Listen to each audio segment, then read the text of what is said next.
What if I told you that you don't need to eat junk food to seriously damage your health? What if the real danger isn't what you eat, but how you handle your food long before it ever reaches your plate? There are mistakes so small, so routine, so deeply normalized that no one ever warns you about them. And yet they quietly affect your digestion, your energy levels, your immune system, and over time, your overall health. The worst part isn't that these mistakes exist. It's that you're probably making them right now. And as you listen to this, you may catch yourself thinking, I do that. That's how I was taught. No one ever told me this was wrong. And that's exactly why these mistakes are so dangerous. They don't feel risky. They don't feel irresponsible. They feel normal, automatic, invisible. This isn't your fault. Nobody taught us this in school. We learned these habits from our parents, who learned them from theirs. For a long time, that worked well enough. But the world changed. Food production changed. Bacteria adapted. Our kitchens didn't. Take washing raw chicken, for example. Most people believe it's hygienic. It feels clean, responsible, even careful. But washing raw chicken doesn't remove bacteria. It spreads it. Tiny invisible droplets land on sinks, countertops, utensils, and nearby food without you ever noticing. Bacteria like salmonella aren't killed by water. They're killed by heat. Cooking does that. Washing does not.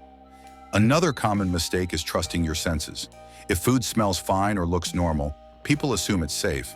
But many harmful bacteria don't change smell, taste, or appearance at all. They can be active and multiplying while everything seems perfectly fine. This is especially risky with leftovers, cooked rice, pasta, and deli meats. Then there's time, one of the most underestimated factors. Leaving cooked food out just for a while. An hour becomes 2. It's still warm, so it feels safe. But there's a temperature range where bacteria multiply rapidly, and reheating food later doesn't always fix the problem. Some bacteria leave toxins behind that heat cannot destroy. Cross-contamination is another silent issue. Using the same knife or cutting board for raw meat and then for vegetables or bread spreads bacteria into foods that will never be cooked. Everything looks clean, but bacteria don't care how clean something looks. Even fruits and vegetables aren't as simple as they seem. A quick rinse under water isn't always enough. Produce can carry bacteria, dirt, and residues picked up during harvesting, transport, and handling. The mistake isn't eating fruits and vegetables. It's assuming they're automatically safe. The refrigerator creates another false sense of security. It doesn't stop time. It only slows it down. Every extra day increases risk, even if the food looks fine and smells fine. And finally, the most ironic mistake of all, washing your hands incorrectly. Rushing it, using too little soap, or missing areas like fingertips and thumbs is almost the same as not washing them at all. Hands are one of the main ways bacteria move around the kitchen. None of these mistakes feel dramatic.